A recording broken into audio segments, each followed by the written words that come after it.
This is A.P. Sinha, Dean, Faculty of Social Sciences, Munger University, Munger. Students, today I am going to explain the impact of iron technology, law technique, in the rise of Buddhism, बौद्ध धर्म के उत्थान में through graph, timeline and map.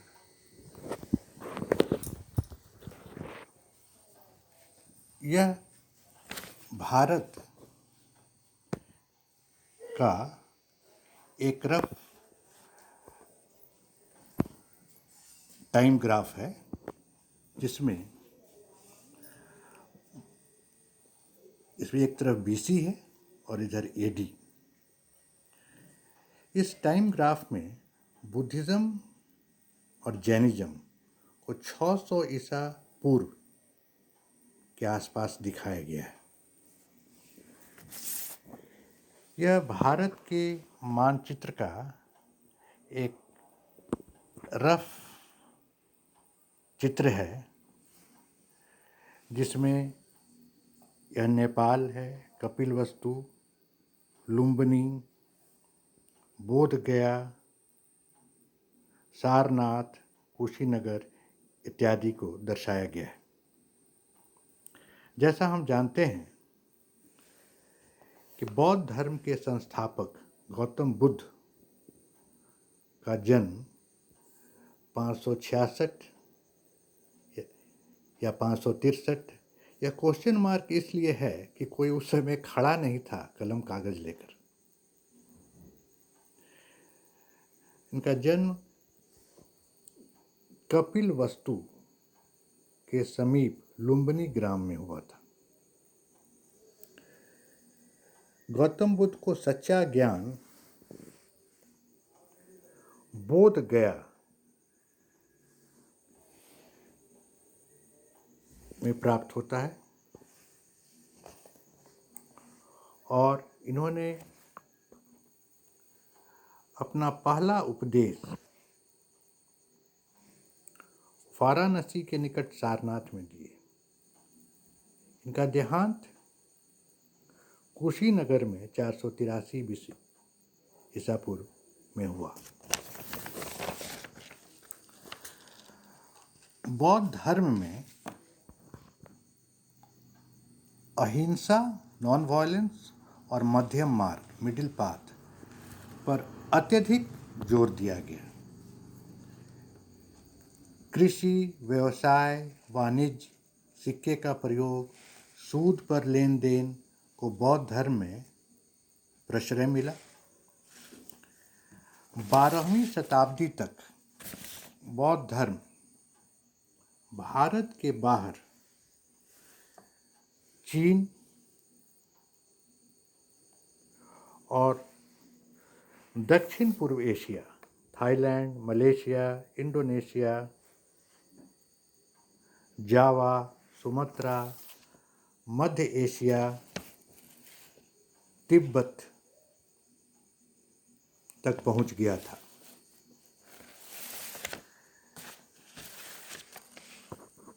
जनता ने बौद्ध धर्म का स्वागत क्यों किया?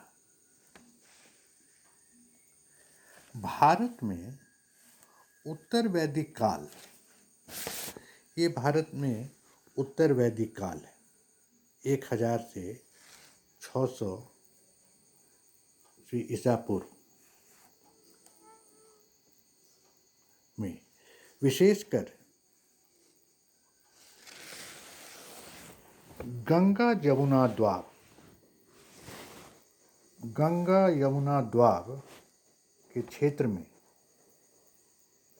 लौह तकनीक, आयरन टेक्नोलॉजी के प्रयोग से क्रांतिकारी परिवर्तन दृष्टिगोचर हो रहा था। इन क्षेत्रों में लकड़ी के कुल्हाड़ी में लोहा लगाने से जंगलों की कटाई में मदद मिली। हल प्लाऊ में लोहे का फाल लगाने से गहरी जुताई होने लगी। इस एरिया में उत्पादन बढ़ा, अर्थात रोज रोज के जीवन में लोगों का ऋग्वैदिक काल 1500 से 1000 ऋग्वैदिक काल के घुमक्कड़ युग, पेस्टोरल एज को त्याग कर स्थिरता की ओर अग्रसर होना दिखने लगा। इस एरिया में, इस फेज में, जो महान परिवर्तन का सूचक बना। यह स्थिर जीवन नई कृषि व्यवस्था में निहित थी, क्योंकि खेतों में, अब इस फेज में, यहाँ पर खेतों में बीजों को रोपने से काटने तक उसके आसपास ही रहना पड़ता था। लौह तकनीक, गंगा जमुना द्वाब में लौह तकनीक के आ जाने से, के प्रयोग से उत्पादन में वृद्धि हुई और उत्पादन अधिशेष सरप्लस प्रोडक्शन ने समूची अर्थव्यवस्था को इस इलाके में बदल दिया और दैनिक जीवन को प्रभावित किया। इस परिवर्तन को, इस एरिया में इस परिवर्तन को एक ग्राफ से समझा जा सकता है।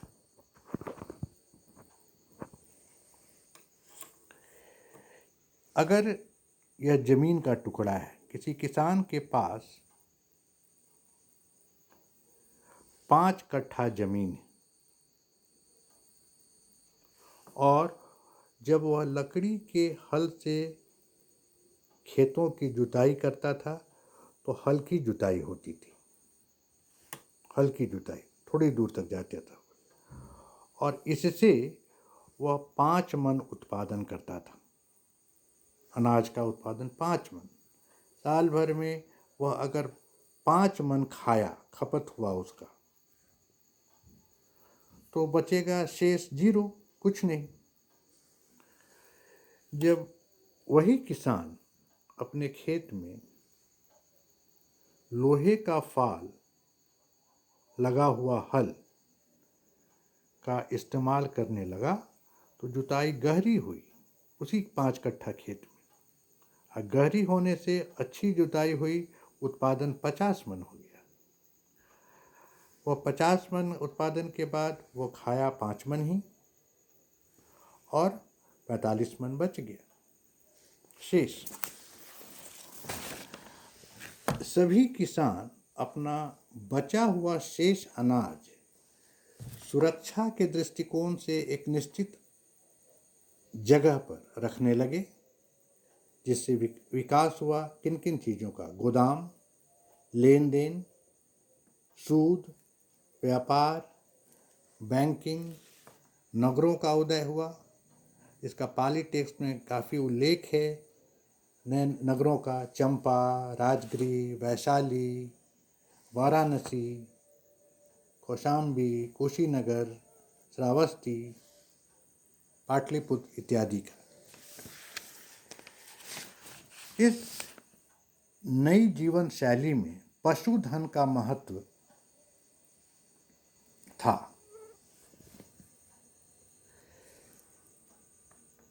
खेतों में हल चलाने के लिए पशुओं की आवश्यकता थी,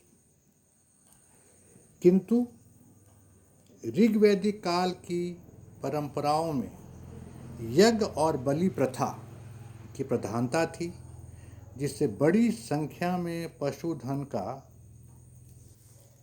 सफाया हो रहा था।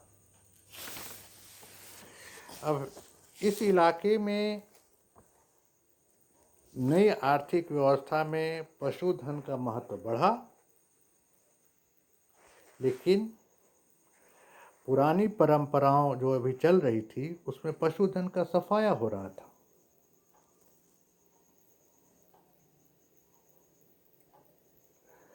पशुधन की सुरक्षा और रूढ़िवादी धार्मिक मान्यताओं के अंतर्गत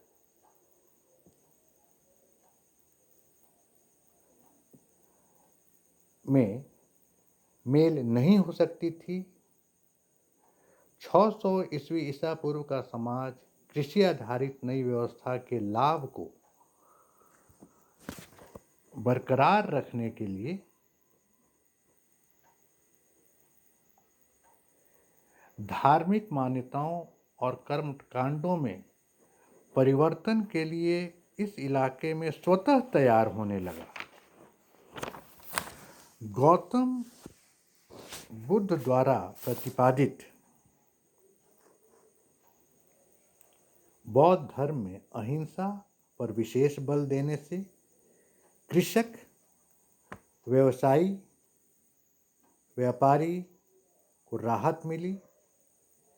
व्यक्तिगत संपत्ति की सुरक्षा, कर्ज एवं सूद, समुद्री व्यापार पर भी बौद्ध साहित्य ने प्रतिबंध नहीं लगाया था। इस इलाके इस मूल्यांकन से स्पष्ट है कि जो विचारधारा लोगों के रोज रोज के जीवन को सरल, सहज और सुविधाजनक बनाती है, वही तत्कालीन अध्यात्म बन जाती है। यही था बुद्ध का बौद्ध धर्म। बुद्ध चूंकि स्वयं राजकुल शाक्य में उत्पन्न हुए थे, अतः तत्कालीन क्षत्रिय शासकों ने जो स्वयं को पुरोहितों के आधिपत्य से स्वतंत्र अपनी सर्वोच्च सत्ता स्थापित करना चाहते थे, बुद्ध के सिद्धांतों को प्रतिक्रिया स्वरूप स्वीकार किए।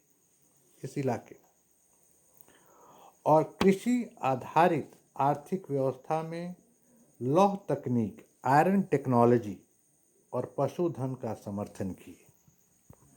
धन्यवाद।